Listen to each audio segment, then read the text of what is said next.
नमस्ते दोस्तों। आज की कहानी एक ऐसे जांबाज की है जिसने मौत को अपनी मुट्ठी में कैद कर रखा है। लेकिन क्या होगा जब उसे एक ऐसे शहर के बीचों बीच फंसा दिया जाए जहां हर गली में मौत उसका इंतजार कर रही है। कहानी की शुरुआत होती है बांग्लादेश के ढाका शहर से, जहां की हवा में धुआं और गर्मी इतनी ज्यादा है कि आपका दम घुटने लगे। सुल्ताना कमाल ब्रिज पर सन्नाटा पसरा हुआ है, लेकिन यह शांति किसी बड़े तूफान के आने का संकेत है। हर तरफ जली हुई बसें और गाड़ियां बिखरी पड़ी हैं। तभी हमें दिखता है एक शख्स, खून से लथपथ, लंगड़ाता हुआ और अपनी आखिरी सांसें गिनता हुआ। यह है टाइलर रेक।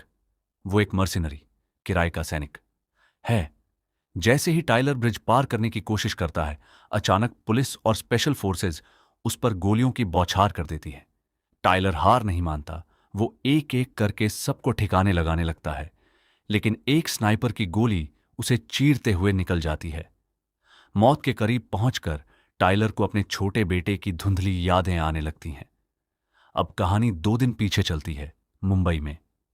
ओवी महाजन, जो भारत के सबसे बड़े ड्रग लॉर्ड का बेटा है, अपने दोस्तों के साथ एक क्लब में जाता है। ओवी एक सीधा साधा लड़का है जिसे एक लड़की पसंद है, पर वो उससे बात करने की हिम्मत नहीं जुटा पाता। क्लब के बाहर जब ओवी और उसका दोस्त साचिन हवा खाने निकलते हैं तो 2 पुलिस वाले उन्हें रोक लेते हैं। साचिन के पास से ड्रग्स मिलती है और देखते ही देखते एक पुलिस वाला साचिन के माथे पर गोली मार देता है। ओवी की आंखों के सामने उसके दोस्त का कत्ल हो जाता है और उसे किडनैप कर लिया जाता है। अगली सुबह मुंबई की जेल में बंद ओवी महाजन सीनियर को यह खबर मिलती है। उसे पता चलता है कि उसके दुश्मन, बांग्लादेश के सबसे बड़े ड्रग माफिया आमिर आसिफ ने उसके बेटे को उठा लिया है। ओवी सीनियर अपने सबसे भरोसेमंद आदमी साजू को आदेश देता है कि चाहे जो हो जाए उसके बेटे को वापस लाओ। वो साजू को धमकी भी देता है कि अगर ओवी वापस नहीं आया तो साजू का अपना बेटा भी अपना अगला जन्मदिन नहीं देख पाएगा। मजबूर होकर साजू एक ऐसी टीम को ढूंढता है जो नामुमकिन काम को मुमकिन कर सके। और यहीं एंट्री होती है टाइलर रेक की। टाइलर इस वक्त ऑस्ट्रेलिया के जंगलों में एक चट्टान से 30 मीटर नीचे पानी में कूदकर अपनी जान जोखिम में डाल रहा है। उसे अपनी जिंदगी की कोई परवाह नहीं है, क्योंकि वो अपने बेटे को खोने का गम झेल रहा है।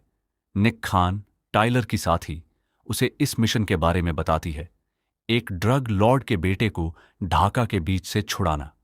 टाइलर को पता है कि यह सुसाइड मिशन है, लेकिन वो बिना सोचे समझे इसे स्वीकार कर लेता है। टाइलर ढाका पहुंचता है और बड़ी चालाकी से उस जगह का पता लगा लेता है जहां ओवी को कैद करके रखा गया है। वो बिजली की रफ्तार से अंदर घुसता है और अकेले ही दर्जनों गुंडों को मौत के घाट उतार देता है।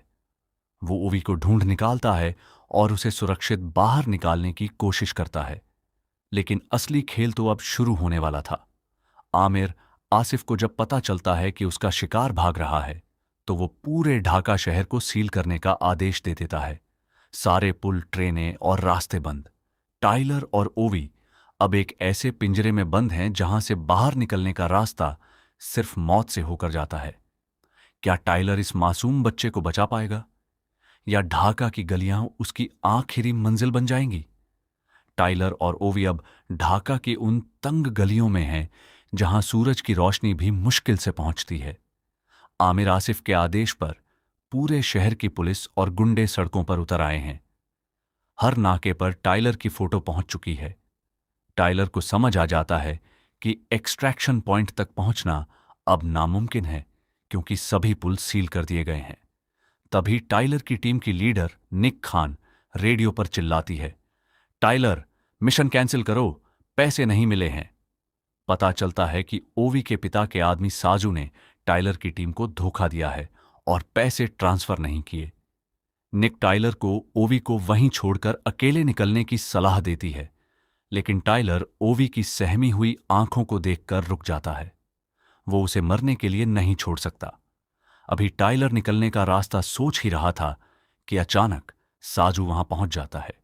साजू कोई मामूली आदमी नहीं, बल्कि एक एक्स स्पेशल फोर्स कमांडो है।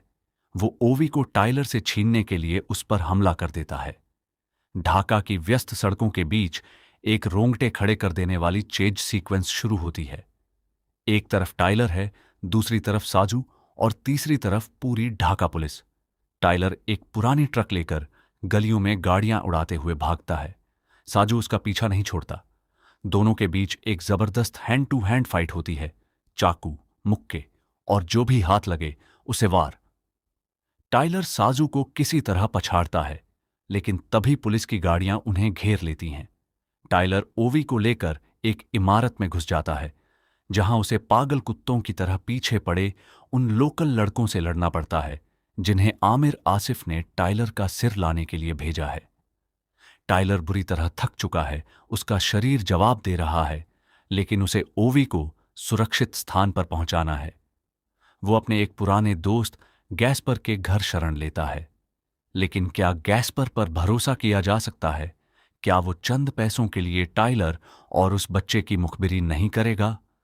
खतरा अब भी टला नहीं है, क्योंकि अब टाइलर को पता चलता है कि साजू ने उसे धोखा क्यों दिया। साजू भी अपने परिवार को बचाने के लिए मजबूर है। अब इस खूनी खेल में कौन दोस्त है और कौन दुश्मन, ये कहना मुश्किल है। पर दोस्तों, जो आपने अभी देखा वो सिर्फ तूफान से पहले की खामोशी थी। असली दाढ़, असली एक्शन और सबसे बड़ा शौक अभी बाकी है। पार्ट 2 जरूर देखना।